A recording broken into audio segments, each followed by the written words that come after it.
ఢిల్లీలో 1984 సిక్కు వ్యతిరేక అల్లర్ల కేసు మరోసారి తెరమీదికొచ్చింది. ఈ కేసులో కాంగ్రెస్ మాజీ ఎంపీ సజ్జన్ కుమార్ను దోషిగా తేల్చింది ఢిల్లీ రౌస్ అవెన్యూ కోర్టు. ఆయనకు శిక్షపై వాదనలను ఫిబ్రవరి 18వ తేదీకి వాయిదా వేసింది.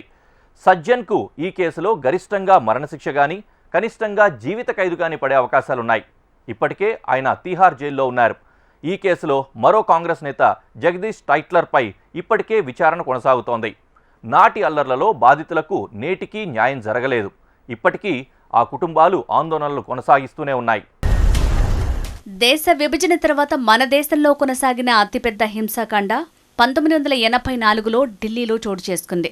ఖలిస్తాన్ ఉద్యమంపై ఉక్కుపాదం మోపిన నాటి ప్రధాని ఇందిరాగాంధీ అమృత్సర్లోని స్వర్ణ దేవాలయంపై 1984 జూన్ ఆపరేషన్ బ్లూ స్టార్ పేరుతో సైనిక చర్య జరిపారు. ఖలిస్తానీ నేత భింద్రన్ వాలే సహా పలువురు ప్రాణాలు కోల్పోయారు. ఈ ఘటనలో ప్రతీకారంతో రగిలిపోయారు. ఫలితంగా 1984 అక్టోబర్ 31న ఇందిరాగాంధీని ఆమె బాడీగార్డులో దారుణంగా హత్య చేశారు. దీంతో దేశమంతా ఆగ్రహంతో రగిలిపోయింది. ఆ మరునాటి నుంచి ఢిల్లీ, యూపీ, హర్యానా, మధ్యప్రదేశ్, మహారాష్ట్ర సహా పలు రాష్ట్రాల్లో సిక్కులకు వ్యతిరేక అల్లర్లు చెలరేగాయి. ఆ ఘటనల్లో 3325 మంది మరణించారు. ఒక్క దేశ రాజధాని ఢిల్లీలోనే 2733 మంది మరణించారు. ఆనాడు అధికారంలో ఉన్న కాంగ్రెస్ నాయకులు స్వయంగా అల్లర్లకు నాయకత్వం వహించారని ఆరోపణలు ఉన్నాయి. అల్లర్లపై కేసుల నమోదు విచారణలో అంతులేని జాప్యం జరిగింది. కొన్ని కేసులు సరైన సాక్ష్యాలు లేవనే సాకుతో నీరుగారిపోవడంతో బాధితులు న్యాయం కోసం రోడ్డెక్కి ఆందోళనలు జరిపారు. 1984 సిక్కు వ్యతిరేక అల్లర్లలో 293 కేసులకు గాను సిట్ 186 కేసులను ఇలాంటి విచారణ చేపట్టకుండానే మూసేశారని ఆరోపణలు వచ్చాయి. దీంతో ఈ అంశంపై దర్యాప్తు చేయటానికి 2000 సంవత్సరంలో వాజ్పేయి నేతృత్వంలోని ఎన్డీఏ ప్రభుత్వం జస్టిస్ నానావతి కమిషన్ ఏర్పాటు చేసింది. 2005లో ఈ కమిషన్ నివేదిక బయటకొచ్చింది. నాటి అల్లర్లలో కాంగ్రెస్ నేతలు సజ్జన్ కుమార్, జగదీష్ టైట్లర్, హెచ్కేఎల్ భగత్ల ప్రమేయం ఉందని ఆ నివేదిక వెల్లడించింది. 2018లో ఇందిరా హత్యానంతరం జరిగిన అల్లర్లపై ప్రత్యేక దర్యాప్తు బృందం మూసివేసిన 186 కేసులను తిరగదోడాలని సుప్రీంకోర్టు ఆదేశించింది. ఈ కేసులో సజ్జన్ కుమార్ను దోషిగా నిర్ధారిస్తూ 2018లో ఢిల్లీ హైకోర్టు తీర్పునిచ్చింది. 1984 నవంబర్ 1న సరస్వతి విహార్ ప్రాంతంలో తండ్రి కొడుకుల హత్య కేసులో ఆయన ప్రమేయం ఉన్నట్టు అభియోగాలున్నాయి. ఆయనకు యావజ్జీవ జైలు శిక్ష పడటంతో ప్రస్తుతం తీహార్ జైల్లో ఉన్నారు. కాగా సజ్జన్ కుమార్ ఈ అల్లర్లకు పాల్పడటమే కాకుండా ఆ గుంపునకు నాయకత్వం వహించాడని కోర్టు తాజా తీర్పుల్లో పేర్కొంది. ఇందుకు తగిన సాక్ష్యాలు లభించాయని తెలిపింది. అల్లర్ల సమయంలో సరస్వతి విహార్ ప్రాంతంలో జస్వంత్ సింగ్, ఆయన కుమారుడు తరుణ్దీప్ సింగ్ను హతమార్చారన్న కేసులో ఆయనను బుధవారం ప్రత్యేక న్యాయమూర్తి కావేరీ బవేజా దోషిగా తేల్చారు. శిక్ష ఖరారును 18వ తేదీకి వాయిదా వేశారు. ఈ కేసులో సజ్జన్కు గరిష్టంగా మరణశిక్ష గాని, కనిష్టంగా జీవిత ఖైదు గాని పడే అవకాశాలున్నట్లు తెలుస్తోంది. సజ్జన్ మీద మరో 2 కేసులు పెండింగ్లో ఉన్నాయి. సజ్జన్ కుమార్కు ఇందిరాగాంధీ కుమారుడు సంజయ్ గాంధీతో దగ్గరి సంబంధాలున్నాయి.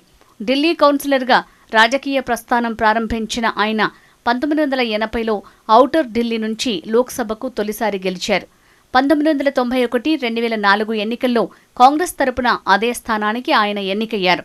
అయితే 2018లో సిక్కుల ఊచకోత కేసులో దోషిగా కోర్టు ప్రకటించడంతో ఆయన కాంగ్రెస్ ప్రాథమిక సభ్యత్వానికి రాజీనామా చేయాల్సి వచ్చింది.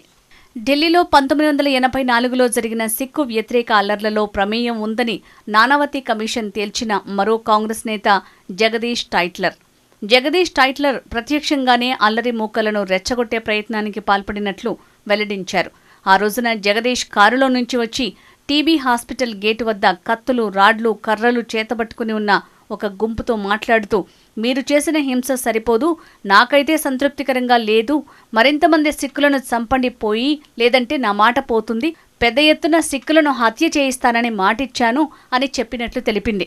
జగదీష్ టైట్లర్ బంగ్లాదేశ్ వద్ద అల్లరి మూకను రెచ్చగొట్టి గురుద్వారాను తగులబెట్టి ఠాగూర్ సింగ్, బాదల్ సింగ్, గోర్చరణ్ సింగ్ అనే 3 సిక్కులను హత్య చేయించినట్లుగా ఛార్జిషీట్లో పేర్కొంది సీబీఐ. టైట్లర్పై హత్యానేరం అభియోగాలు నమోదు చేయాలని ఢిల్లీ రౌస్ అవెన్యూ ప్రత్యేక కోర్టు సీబీఐని ఆదేశించింది. ఈ మేరకు గతేడాది ఆగస్టులో సీబీఐ ప్రత్యేక కోర్టు జడ్జి రాకేష్ సియాల్ ఆదేశాలు జారీ చేశారు. నాటి అల్లర్లతో ప్రమేయం ఉన్న మరో నిందితుడు హెచ్కేఎల్ భగత్. కేంద్ర మంత్రిగా పనిచేసిన భగత్ ఇప్పటికే మరణించారు. ఇందిరాగాంధీ హత్యానంతరం జరిగిన హత్యలు, గృహ దహనాలపై నాటి కాంగ్రెస్ ప్రభుత్వం సీరియస్గా తీసుకోలేదని ఆరోపణలు ఉన్నాయి. ఈ దాడుల గురించి ప్రధానమంత్రిగా ప్రమాణ స్వీకారం చేసిన రాజీవ్ గాంధీని ఈ దాడుల గురించి ప్రశ్నించగా పెద్ద చెట్టు కూలిపోతే చుట్టూ ఉన్న భూమి కంపిస్తుందంటూ వ్యాఖ్యానించారు.